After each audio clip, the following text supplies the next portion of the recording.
Eu sou Lúcia Dil, sou pediatra há 40 anos, me formei na Universidade Federal de Pelotas no ano de 1983.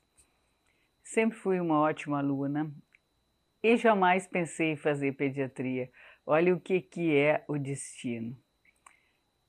Durante toda a faculdade eu queria ser nefrologista. Fiz estágio na nefrologia, gostava, mas ao mesmo tempo ser nefrologista era lidar muito com a morte, com pressão alta, edemas agudos de pulmão que as pessoas começavam a de repente passar mal, e muita morte. Transplante, diálise peritoneal, hemodiálise, mas sempre gostei de atender as crianças. Achava bonitinho, achava fofinho, e uma grande amiga minha, que era minha colega de faculdade, a Lore, minha amiga desde a infância, sempre dizia: tu tem jeito para pediatria. Pá, bem capaz. Vim para Porto Alegre fazer o 6º ano, pensando em depois fazer alguma coisa de clínica, e escolhi ficar no HPV, porque o HPV era perto de tudo, era uma hospital escola bom e, para minha surpresa, meu primeiro estágio foi pediatria. Chego na pediatria, sempre gostei muito da matemática, até hoje faço todas as contas de cabeça. Atendendo as crianças, eu comecei a reparar, bah, mas pediatria, que coisa interessante, como tem contas, eu adoro fazer conta. Então, quando a gente dá uma amoxicilina, é 50 miligramas por quilo por dia. Quando a gente faz dá um soro, é 3 mEq por quilo por dia, 2 mEq por quilo por dia de potássio, e assim ia. E eu comecei a juntar. Primeiro que os bebês doentes, se são bem tratados, rapidamente melhoram. Segundo, tinha todas as contas que eu amava tanto. E terceiro, era tão lindo ver aquelas crianças faceiras, tu via a criança chegando super mal, 2 dias depois tu via a criança rindo e te dando tchauzinho. Então comecei a me apaixonar pela pediatria e simplesmente cheguei em casa e comuniquei: pai e mãe, vou ser pediatra. A minha mãe, muito prática, disse: minha filha, com tantas especialidades, logo pediatra, pediatra e pediatra clínico geral nem são tão valorizados assim, nem do ponto de vista financeiro, nem do ponto de vista médico. Eu disse: ah, mãe, eu nem tô. Eu quero ser pediatra, que é o que eu gosto. Ah, então vai ser feliz, segue o que o teu coração manda. E escolhi ser pediatra e nesses 40 anos posso dizer que tive muitos momentos de felicidade mesmo. As crianças abanando, as crianças me chamando de doutora, as crianças mandando beijo, mandando cartaz, fazendo desenhos, coisa mais linda.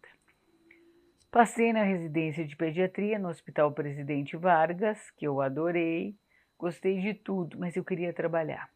Terminei a residência e meu primeiro emprego foi no Hospital da Criança Conceição, que faz parte do Grupo Hospitalar Conceição, onde realmente eu aprendi o que é pediatria, onde eu aprendi a fazer diagnósticos rapidamente, a tratar emergências rapidamente, a tratar asma, a fazer diagnóstico diferencial de uma escarlatina, de um sarampo, de uma rubéola, a tratar uma convulsão, a entubar as crianças que eu tinha aprendido na residência, mas ali a gente entubava muito mais frequente até que os outros. E durante 11 anos trabalhei na emergência do Conceição, que eu digo que foi o meu mestrado, o meu doutorado e o meu pós-doutorado em pediatria. Concomitante com isso, eu sempre gostei de conversar. Disse: não, está na hora de lançar o meu consultório de pediatria. E o meu consultório de pediatria começou como todo mundo, começa devagar e foi indo, foi indo, foi indo, e começaram a me chamar para atender sala de parto, que eu adorava. Eu comecei a atender uma por mês, daqui a pouco passou 4 por mês, daqui a pouco passou 2 por semana, daqui a pouco passou 3 por semana, daqui a pouco passou 2 por dia. E durante, posso dizer para vocês, 32 anos, eu atendi mais que 5.000 salas de parto. e atendi mais, até hoje ainda atendo, né, mais que 36 mil famílias. Meu consultório foi me absorvendo, as salas de parto me absorvendo. Chegou num ponto que eu concluí que o Conceição já tinha me dado tudo que eu gostaria e que eu precisava ficar no consultório, na sala de parto, que era isso que eu realmente estava gostando naquele tempo.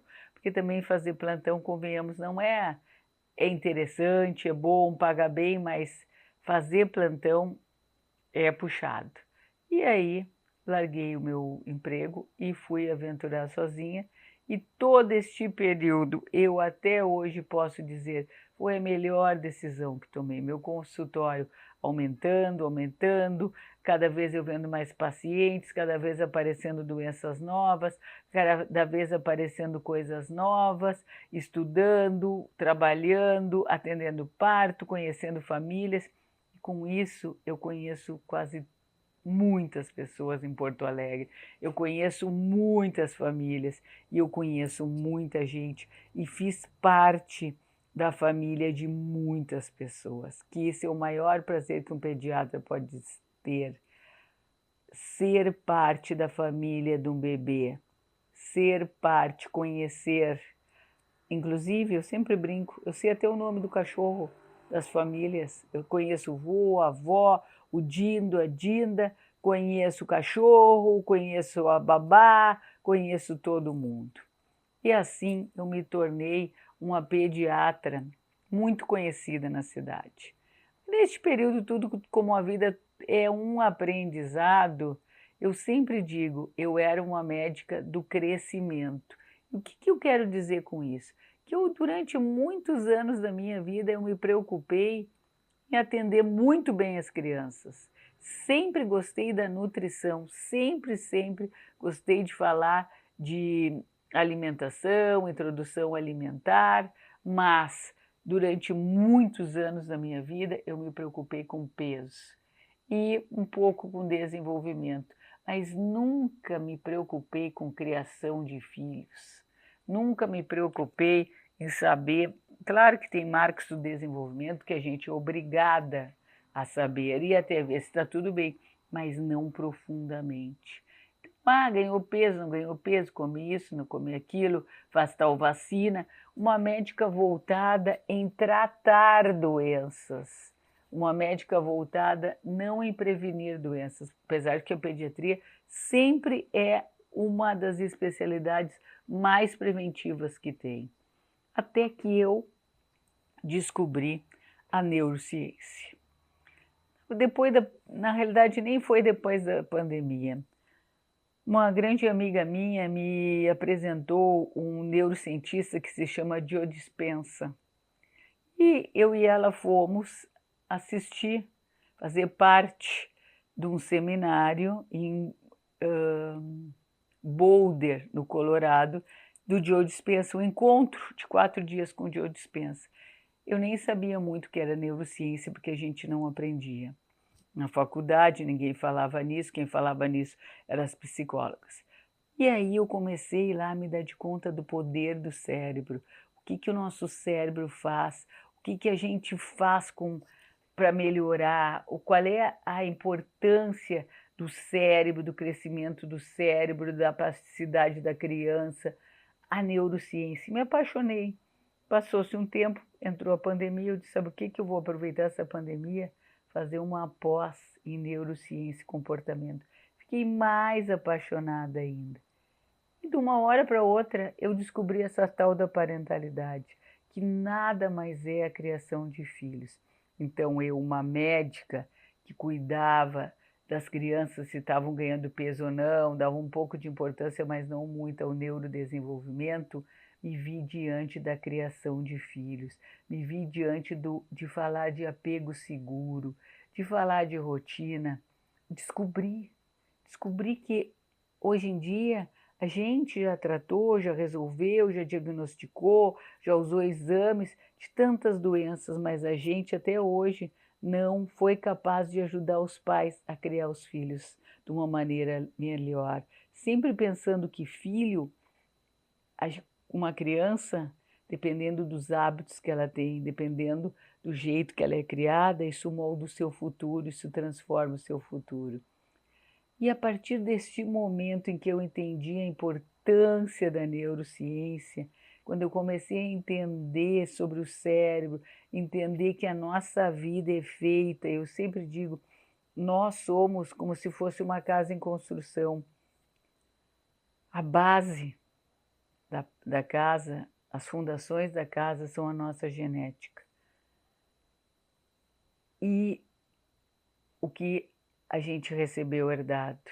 A partir dali, o tijolo, a argamassa, o cimento, a pintura, o telhado, são as experiências que a gente viveu, são o amor que a gente recebeu. Isso transforma vidas, transforma crianças. Então, quando eu descobri isso, quando eu aprendi isso, eu me dei de conta que papel importante tem o pediatra. Olha como ele é transformador, ele pode mudar vidas. Pode mudar vidas recomendando vacinas, mas pode mudar mais vidas ainda ensinando para os pais sobre trauma, sobre que quando a criança apesar dos pais acharem que estão fazendo tudo certo, que estão presentes, mas as crianças que se sentem abandonadas, quando a gente grita com elas, quando a gente bate nelas, isso é um trauma que vai trazer consequências no futuro. Outra coisa que eu aprendi e que eu adoro propagar, se o nosso cérebro cresce de trás para frente, leva 21 anos para ser formado, como é que os pais, os médicos podem querer que uma criança tenha o poder de arbítrio, de decidir coisas, tenha o poder de saber que quando o que ela fez está errado?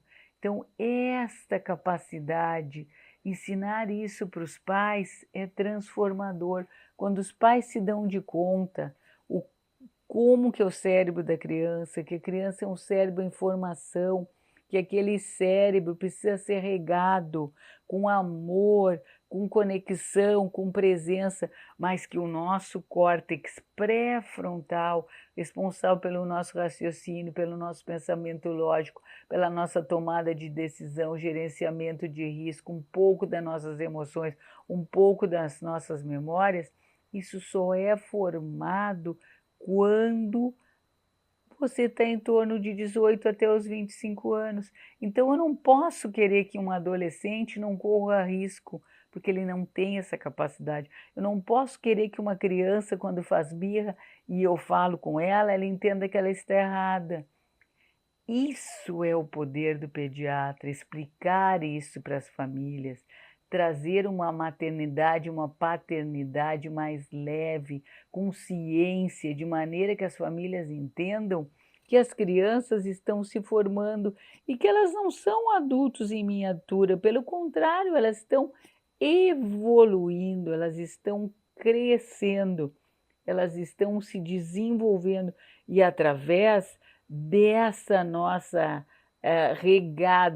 regado, verbo regar, essas crianças, nós podemos fazer adultos saudáveis, nós podemos fazer adultos que se transformem em pessoas, cidadãos responsáveis, amorosos, que criam bem filhos, que tratam bem a sociedade. Olha o poder de um pediatra, olha o poder do pediatra perante uma família e como não se apaixonar. E aí eu fui seguindo o meu caminho, fui seguindo da neurociência, encontrei a parentalidade, a primeira coisa que eu fiz foi a formação em disciplina positiva, que eu também amei, com a Fernanda Young. Fernanda Lee, desculpa, eu já estou trocando tudo com a Fernanda Lee. Eu achei fantástico aquilo. Eu achei assim que é uma coisa incrível tu saber como tratar uma criança de maneira positiva, como é que tu tem que ensinar ela a ser responsável, como é que tu faz para que aquela criança seja dona de si mesma, tenha os seus poderes, mas que saiba conviver em sociedade. Então eu adorei a disciplina positiva. Da disciplina positiva, eu fiz a parentalidade com o Instituto Eduque Bem, que eu também adorei, entendi coisas muito brilhantes, importantes como tudo isso que eu acabei de falar sobre rotina, sobre cuidados, sobre a importância do apego, sobre a importância da conexão, do vínculo que as famílias fazem com os filhos. E isso só foi me acrescentando e como a neurociência é importante na criação de filhos. Disso aí, eu fui participar do do quinto, quarto, terceiro, já não sei mais, Congresso Internacional de Parentalidade, conheci um monte de gente lá, fui convidada para ir no simpósio Semear, onde eu conheci todas essas pessoas que falam muito de parentalidade, como a Beth, como a Isa, como a Thelma Abraão, como a Jaque Vilela, como a Aline Sestaroli, como a Yara Mastini, de quem eu sou uma super fã.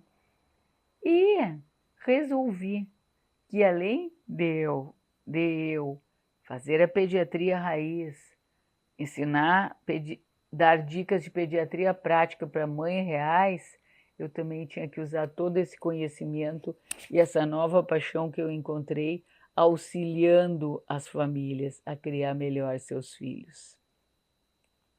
Isso tudo me levou aqui a muito estudo, a entender que birra é uma forma de comunicação, a entender que o cérebro precisa de rotina para saber o que vai acontecer e que ele precisa ter energia para gastar nas coisas difíceis, não nas coisas que são fáceis, que a música ajuda a criança a se desenvolver, que disciplina, dar limites, isso forma uma criança, isso molda uma criança, que a criança tem que aprender a ouvir não, que a criança tem que se frustrar para que ela consiga crescer. Isso tudo eu comecei a levar para o meu consultório, a falar para os pais, e através de todo esse conhecimento, desse estudo que eu fiz, depois eu fiz educação neuroconsciente com a Thelma Abraão, que foi maravilhoso também, que usa neurociência, e continuei estudando sobre parentalidade, sobre neurociência, sobre educação neuroconsciente, sobre criação de filhos. Até que um dia eu juntei, desculpa, muitos anos antes, eu estava trabalhando, atendendo um casal que ia ganhar um bebê, e não sei por que eu disse, fica tranquila, mamãe. E o rapaz era publicitário, e ele disse para mim, que nome bom para o Instagram, e eu, esse é o nome do meu Instagram. E eu comecei a postar a pediatria geral, natação, que todo mundo sabe que eu adoro nadar e que estimula as crianças a fazerem esportes desde cedo, a postar sobre vacina, sobre desmame, sobre desfraude. Meu Instagram começou a crescer, mas o dia que eu resolvi falar sobre parentalidade, fez puff! Um dos meus posts mais ouvidos e vistos foi aqueles 3 minutos mais importantes do dia, quando a criança acorda, que a gente abraça, diz te amo, a criança se sente segura para sair da sua casa e para a escola. Quando a criança volta da escola, que a gente fala com ela e pergunta como é que foi o dia e que ela se sente segura para contar para os pais, olha, meu dia foi assim, aconteceu isso, aconteceu aquilo, briguei com a amiga, briguei com o amigo, não briguei com ninguém, aproveitei. E antes de deitar, que a criança se sente segura para dormir, porque a noite traz muita insegurança para as crianças, a criança se sente amada. Esse foi um dos posts meus mais vistos. E, através desse post, eu entendi o poder que eu tinha de ajudar as mães. E quando eu falo de culpa, mais ainda, porque parece que quando eu falo de culpa, as mães se encontram. Como se mãe precisasse ter culpa, como se mãe precisasse ser perfeita, quando a gente sabe que o que vale é a presença da mãe e do pai, é o exemplo da mãe e do pai, é o comportamento da mãe e do pai que fazem com que a criança tenha o seu comportamento. E, de novo, através de tudo isso, a gente molda uma criança para que ela seja um adulto feliz, um adulto decente, um adulto cidadão. Então, fazendo todas essas coisas, eu comecei a trabalhar no meu Instagram, falar de parentalidade, e falei tanto que sobraram tantas frases que um dia eu lancei um livro que se chama Mãe de A a Z. Cada letra, como começa A de amor, são frases que eu falei sobre o amor. B, já, B, sobre o que é B, já nem sei mais, não estou com o livro aqui, mas cada letra é alguma coisa importante. P, pais, M, mães. Então eu vou falando, pegando frases minhas e frases de pessoas que falaram, conceitos, ditados importantíssimos na parentalidade. E esse é o meu livro Mãe de A a Z. Com tudo isso, eu segui falando, segui atendendo e segui conversando com os pacientes, conversando com vocês que estão me assistindo aqui. Até que surgiu a ideia de eu fazer um curso que se chama Mãe Sem Ansiedade, onde eu vou falar de temas pertinentes à criação de filhos, temas que tornam a maternidade mais leve, sem ansiedade, temas práticos, coisas práticas, de maneira que eu leve uma pediatria prática para uma maternidade real. Maternidade sem ansiedade é o nome do curso que eu vou lançar, para que eu possa, tudo isso que eu falo aqui, eu conversar mais de perto, falar mais de perto, chegar ainda mais nas pessoas. Afinal de contas, são 172 mil seguidores, sempre com muitos comentários, sempre mandando muitas pessoas mandando para outras. Então, assim, ó, é um Instagram verdadeiro, um Instagram que as pessoas curtem e gostam. Por isso, falando, então, de tudo isso que eu falei aqui, de neurociência, de culpa materna, de apego, de criação de filhos, de as 5 coisas que eu considero mais importantes na parentalidade, que é, primeira coisa, o exemplo, segunda coisa, rotina, terceira coisa, dar limites, quarta coisa, ensinar disciplina e quinta coisa, levar a criança na natureza, porque os pais não se dão de conta quando trocam a natureza pela tela. A natureza é o nosso maior playground. Através da natureza, a gente aumenta a nossa criatividade, a gente toma decisão, melhora até o físico da criança, porque a criança sobe em árvore, deixa de ser uma criança preguiçosa, mas uma criança hoje em dia, que as crianças quase nem fazem exercícios físicos, conhece diversidade da vida, bichinhos, insetos, flores, plantas, passarinhos, abelhas e usa sua imaginação e criatividade. Então, olha a importância de levar as crianças para a natureza. Isso é o que vai ser a maternidade sem ansiedade. Pequenos tópicos onde vocês e onde eu vou falar coisas reais que as mães vivem, como as birras, como a entrada na escola, como o desmame e o desfraude, como a volta às aulas e como a culpa materna, como todas essas coisas que eu citei aqui de neurociência que são tão importantes na criação dos filhos. Esse, eu acredito que vai ser um curso, um módulo, um guia bem bacana para quem quiser continuar me assistindo de uma maneira mais profunda que eu falo no meu Instagram, falando então sobre ciência, sobre cuidados com as crianças, que é tão importante, porque se a pediatria, se hoje em dia estilo de vida, prevenção estão dentro da vida das pessoas, porque as pessoas estão chegando nos 90, nos 100 anos e a gente tem que fazer que alguém alcance 100 anos com uma vida saudável, a prevenção começa lá na infância. Começa quando a gente dá leite materno, quando a gente dá vitaminas, quando a gente manda a criança se vacinar e quando a gente ajuda a criar a criança. e outras boas práticas, como às vezes da probióticos, da ômega 3, todas essas coisas que são super interessantes para pais e mães. Então, este encontro, Maternidade Sem Ansiedade, vai fazer vocês se aproximarem de mim, vai fazer vocês ouvirem eu falar todos esses 40 anos de pediatria, com 36 mil famílias atendidas e mais de 5 mil partos. Se alguém já curtiu Golden Hour no tempo que nem se falava isso, sou eu. Se alguém dizia para a mãe, fica tranquila, mãe, agarra ele, beija bastante ele, sou eu. Se alguém tem capacidade de dizer, deixa dormir na cama, qual é o problema? A criança, quando está insegura, ela tem que ir para a cama dos pais mesmo para sentir segurança.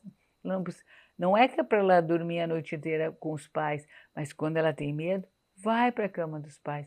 Então, tudo isso nós vamos conversar cada vez mais no meu Instagram e mais profundamente no Maternidade Sem Ansiedade, usando tudo isso que eu falei para vocês.